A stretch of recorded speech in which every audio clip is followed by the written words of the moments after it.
Accessing peace. Existing without violence, with the ability to calmly resolve conflict. Downloading love. An overwhelming, deep, positive affection towards others. Activating liberty. Living your life as you see fit without infringing on the lives of others. Welcome to Peace, Love, Liberty Radio, online at fppradio.com. I am your host, Darryl W. Perry, the Liberty Penguin, the Wombat, the uncut cocaine of libertarianism. And you know what day today is. Yep, that's right. It's the final Ask Me Anything of 2016. And, well, I've got some fairly interesting questions today. The first question is, if I eat smart food, will I get smart? Well, obviously, I haven't been eating enough because I had trouble just saying the sentence. The second question is, what is smart food? So I'm answering these at the same time because, well, you kind of got to know what smart food is before you can know whether or not eating it will make you smart. And when I first saw the question, I was like, oh, is this some kind of new thing? Like, oh, there are superfoods. Well, no, smart food is actually the brand name of a particular flavor of pre-popped flavored popcorn that is produced by the Frito-Lay company. It was not always owned by Frito-Lay, so I would say that creating smart food at least gives you some business smarts, because a couple of people in Connecticut started up the company back in 1985. They then wound up selling in 1989 for an undisclosed amount of money, sold the Smart Food brand to Frito-Lay. So, no, it will not make you smart, but apparently it is the best known pre-popped popcorn brand, and the claim from the creators is that unlike the cheese popcorn already on the market, quote, ours was made with real cheese and didn't glow in the dark. We wanted quality, and we were up against the negative consumer image because pre-popped popcorn is in a bag and it was generally considered garbage, not worth the money, because it is not fresh and you can make it better and cheaper at home. So it's smart in that it's a better product than some of the others. But no, eating it will not make you smart. Next question is, how much optimism is too much optimism? And, well, there's actually an article from Psychology Today that it's a couple years old, but there's also an article from Entrepreneur Magazine. I will share both of these with you because, again, when I don't have a lot of questions, I like going in depth on more of them. The article from Psychology Today says Isaac suffered from what could be called blinding optimism. He focused exclusively on the bright side of life, on all the good events. By sweeping harsh realities under the rug, he was often taken by surprise when unmistakably negative circumstances arose. He was often off guard and unprepared due to his ever-present rose-colored glasses. Most Americans are familiar with Norman Vincent Peale and his writings on the power of positive thinking, and more recently, The Secret, which posits the law of attraction. Basically, this sounds like excellent advice, and indeed, Dr. Martin Seligman, a top-notch research psychologist and a former president of the American Psychology Association, has shown that optimism is a key element in emotional well-being. So there you have it, Positivity is good for emotional well-being, right? Well, there's a big difference between healthy optimism and the Pollyanna pop psychology version of positive thinking. Giddy positivism advises us to always look on the bright side. These trite pep talks often tend to backfire and can cause resentment and isolation in others. People who play the everything will be terrific game not only overlook real problems at times and issues that need to be addressed, but they prevent others from prevent others from expressing grief, pain, anger, loneliness, or fear. It can be difficult, if not impossible, to air your true feelings in the presence of one of these ever-positive thinkers. They often tend to make others feel guilty for harboring bad feelings. The article from Psychology Today continues, realistic optimism, or rather realistic optimists, do not talk about how wonderful things are all the time or how terrific everything will turn out when faced with genuinely bad or unfortunate events. Those who believe if you smile in the face of tragedies, if you keep on chanting that everything will turn out wonderfully, often end up with even bigger problems. Small problems, when ignored, get glossed over, or outright denied, have a way of spreading into bigger problems. The difference between false optimism and rational optimism can be captured by two different statements.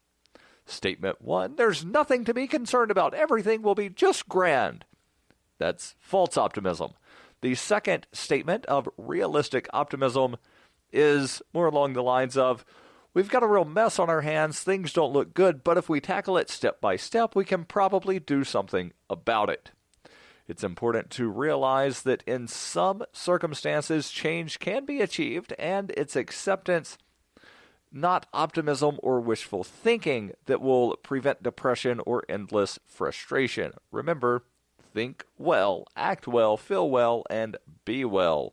That from Dr. Clifford Lazarus, again, writing for Psychology Today. Now, the article from Entrepreneur Magazine looks at things a bit differently. They look at how the too much optimism thing can actually be bad for business. So looking at these from two different standpoints, one mental health and the other the overall health of your business, if you will.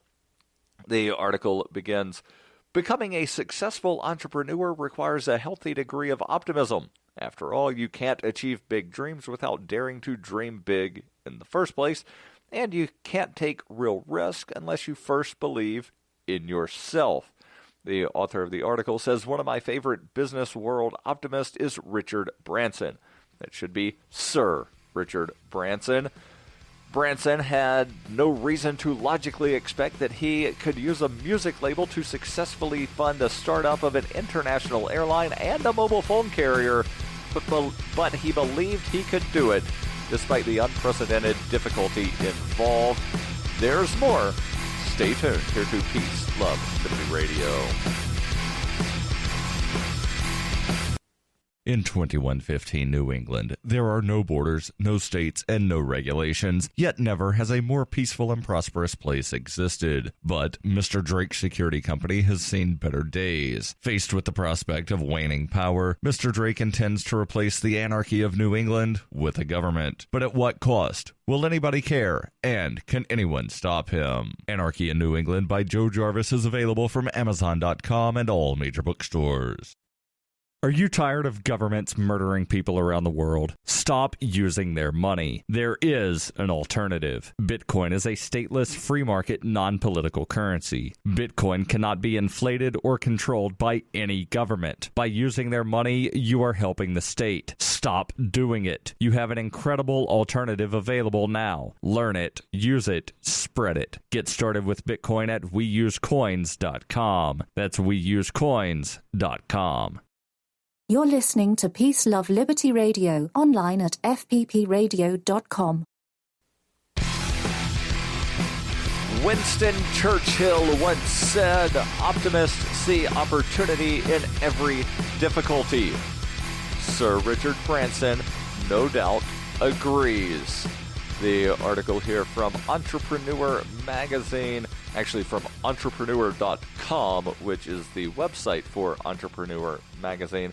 I'm reading this because, well, there was a question about how much optimism is too much optimism. And, well, there's a difference, as we learned in the first segment. There's a difference between false optimism and rational optimism, and it's this false optimism that can actually be bad for business. no doubt, optimism is necessary to be an entrepreneur, but it sometimes can blind us as well. The author of this article says, in my own experience, one of the most daunting difficulties optimistic entrepreneurs may contend with is simply coming to grips with reality. When life and business conspire to splash cold water in our faces, our optimism sometimes continues to urge us forward into bad bets, ill-advised decisions, and certain failures. In other words, even optimism should have its limits. And what I thought of when it said bad bets is the guy that's the compulsive gambler that, he's so optimistic, he just took out a second mortgage on the house and he's got it all on the line here because I know if I just win, this one hand of blackjack or this next hand of poker that everything turns around and, well, things almost never wind up turning around when you start making very bad, very risky bets, right? But just think positive things and, I'll wind up getting 21 and the house will bust and I'll wind up winning all of my money back and everything will be great and wonderful. Except, no, that's probably not how it's actually going to happen. But I digress and continue. The author says, still, I've discovered a few governing realities that have helped me harness and bridle my optimism so that it can take me and my business where I want to go instead of running wild. Facing those realities hasn't always been easy, but it has helped me achieve my goals. So here are the 7 reasons why this false optimism can actually be detrimental to your business. And I'm going to say also to your life. Number 1, you can't make everybody happy. The author says, one of my heroes is Harvard Business School professor Michael Porter, whom some have called the father of modern strategy. Porter went against the grain of conventional wisdom with this important truth: all good strategies must make customers unhappy. That might seem counterintuitive, but the simple fact is that it's impossible to make everyone happy. The best way we can do it is to make a highly targeted group of people happy, and luckily that's enough. So pick your niche, figure out what kind of customers you need to succeed, and become good at making that person happy. When a customer comes through your business who doesn't fit your niche, be polite, but recognize that making him or her happy is not part of your strategy. In other words, just let them go. It's sort of like, I don't know if you ever go fishing, but there are certain types of bait that attract certain types of fish. And, maybe you're in waters infested with catfish, but you really want to catch a bass. You're going to have a little bit harder time, but, if you have the bass bait, then your chances increase. If you've got the catfish bait, then, certainly you're not going to catch a bass with catfish bait, right? And my recollection, it's been a long time since I've gone fishing for catfish, but I believe catfish like chicken livers. That's one of the few things that I remember about fishing many, many years ago. I actually find fishing to be quite boring. Although, just interesting side note, and this is one of the reasons I love doing the show, because I'll just sort of like divert off on a little path, and then I just go on a completely different, strange tangent. When I was younger, my stepmom was the funniest fish person. Like, she wasn't a person made out of fish, but you can't call her a fisherman because, she didn't do it for a living. But when she went fishing, it was absolutely funny. So she would cast out the pole, light a cigarette, crack open a beer, and a few seconds later, the bobber would go down, and she would throw the cigarette, knock over the beer, and start reeling in the line. And I would say about 70% of the time, by the time she got it in, there was nothing on the end of the hook. So she'd re-bait the hook, throw it out, light a cigarette, crack open a beer, and repeat. And it was just absolutely hilarious. Number 2 on the reasons why too much optimism is bad for business: you can't do it all yourself. And this is something that, not because I'm overly optimistic, but, I try doing everything myself that I'm able to. So this is especially important to me. there's a cap on the success that control freaks can attain. Hopefully, you're not one of those. Instead, recognize that delegating is an important skill because no matter how smart and talented you are, there simply aren't enough hours in the day to complete all of the tasks involved in running a successful business or in running an organization or anything. So delegate is the important thing here. Entrepreneurs with vision, meanwhile, find it difficult to trust others with execution. The author here says, I find that the secret is actually to duplicate, not delegate. Find and hire people who can actually duplicate the vision, energy, and skill that you bring to a project. It's the only way I find myself, it's the only way I find... Nope, the word find is not in here, but I keep wanting to add it in there because my eyes deceive me. It's the only way I myself feel comfortable handing over the reins. Number 3 on the list of 7 reasons why too much optimism can be bad for business, and I say also for life. There's no such thing as a work-life balance. For successful entrepreneurs, trying to achieve a work-life balance is a waste of time and energy. If we could be happy working 9 to 5 and then come home and spend time with our families, we wouldn't be entrepreneurs. My solution, this being the author, he says, my solution has been to create a work-life blend. Trying to adhere to a rigid schedule did not work for me. The time commitment in my work life conflicted with the obligations in my personal life and vice versa. The key I found was to stay flexible. By blending different combinations of both work and personal life into each and every day, I was able to meet all of the goals and obligations I laid out for myself. There are 4 more things on this list that we'll get to. Stay tuned. This is Peace, Love, Liberty Radio. Hey, this is Michael Dean from the Freedom Fiends radio show. I've been working with computer programmer Derek Slopey to create Fiend Phone. I'm using Fiend Phone right now to talk with and record one of my co-hosts in real time. Take it, Davi. Hey, this is Davi Barker, and I'm 1,000 miles away from Michael, but we sound like we're in the same room. We sure do, Davi. So, Davi, please tell the nice people more about Fiend Phone. Fiend Phone is free, open-source software that opens up a global world of possibilities for collaborative, high-quality remote voice media production, and I'm digging it. People can try the Windows beta version of Fiend Phone right now at fiendphone.com. But we're also raising money to vastly improve Fiend Phone and vastly improve independent talk media worldwide. So go to fiendphone.com to help out. Who will build the audio roads? We will, with your help. That's fiendphone.com. FEENPHONE.com. Foxtrot, Echo, November, phone.com. Fiend Phone. I never knew remote audio could be this good. This is Paige Peterson from MadeSafe, and you're listening to Peace, Love, Liberty Radio with Darryl W. Perry. Hey, welcome back to Peace, Love, Liberty Radio. Speaking of a work-life balance or blend, how about an investment balance or an investment blend? And what better way than to blend some gold and silver into your investments? Right? And since 1977, Roberts & Roberts Brokerage has been a trusted source for buying and selling precious metals like gold and silver. They now take Bitcoin and have for a couple of years. They're actually Bitcoin preferred. They take Bitcoin for all precious metal purchases and have permanently removed the minimum purchase amount for all orders paid in the digital currency.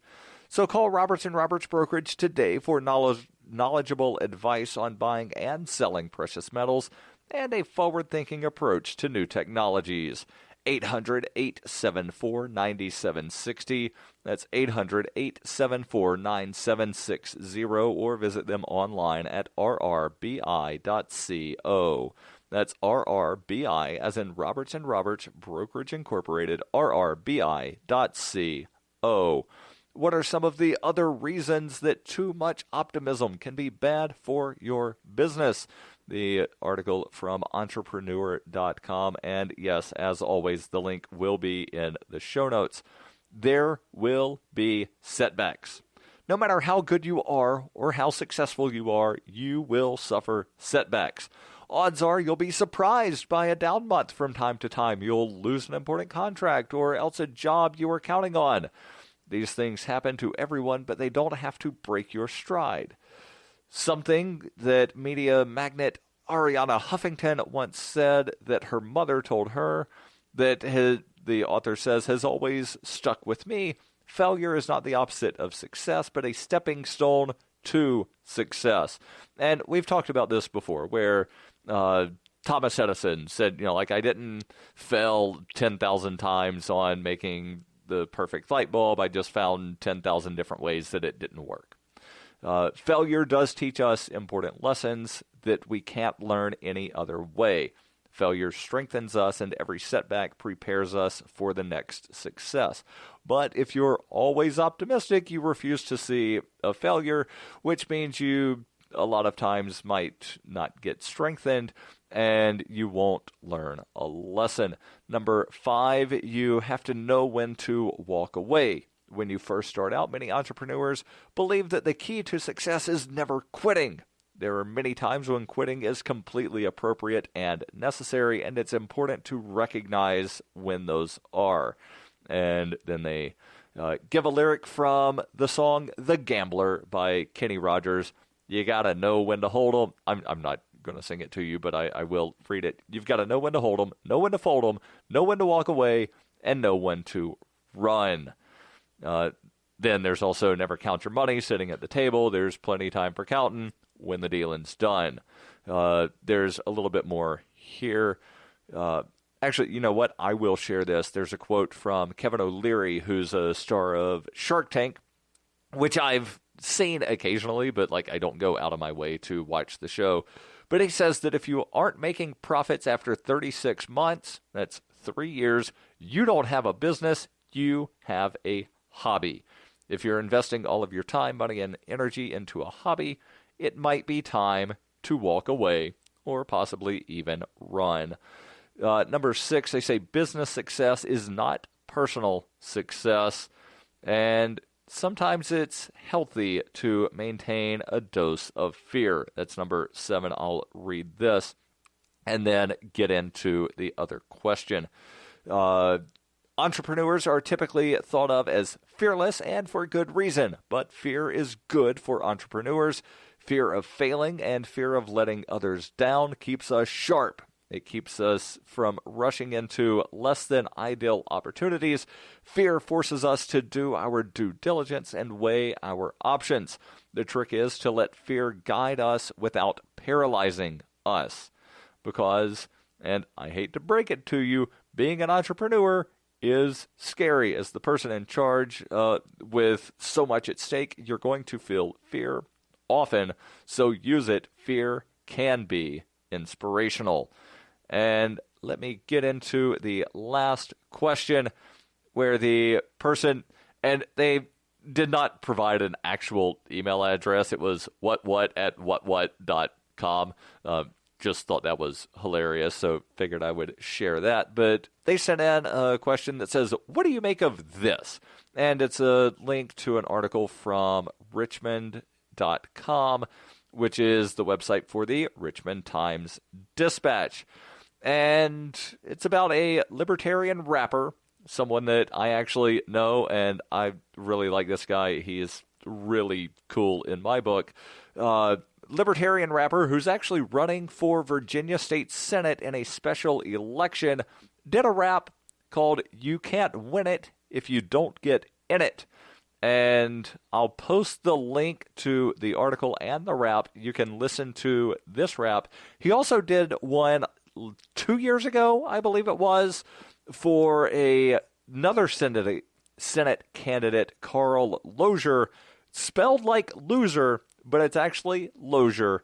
And the article here from the Richmond Times-Dispatch says, first came the song protesting Virginia prison policy of putting Rastafarians in solitary confinement for refusing to cut their dreadlocks.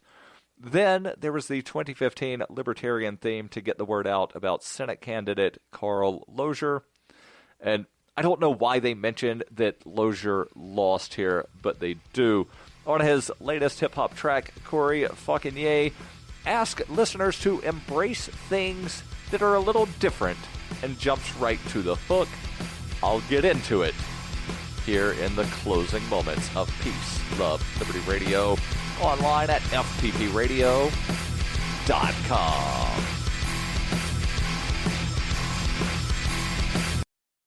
Cell 411 is a free app for Android and iOS that replaces government-controlled 911. Cell 411 allows you to preset a group of friends or private organizations to show up in any emergency. Cell 411 is a nightmare for the state because it proves their so-called services aren't needed. Cell 411 has had thousands of installs, and of course it's covered by the BIPCOT no government license. Cell 411 because your friends won't shoot you when you're in trouble.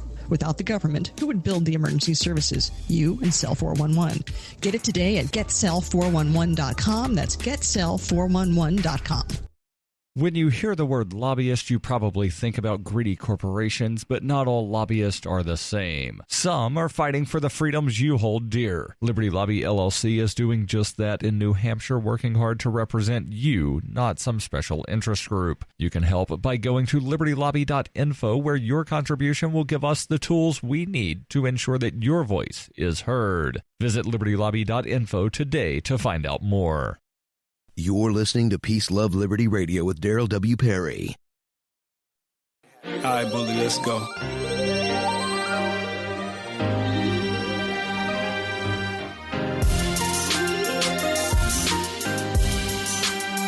Yo, you can't win it if you don't get in it. So it's fucking yay for Virginia State Senate. Lyrics are sick like I'm straight out the clinic. Welcome back to Peace, Love, Liberty Radio. Yeah, I did play a little bit there of the rap from Corey Fauconnier.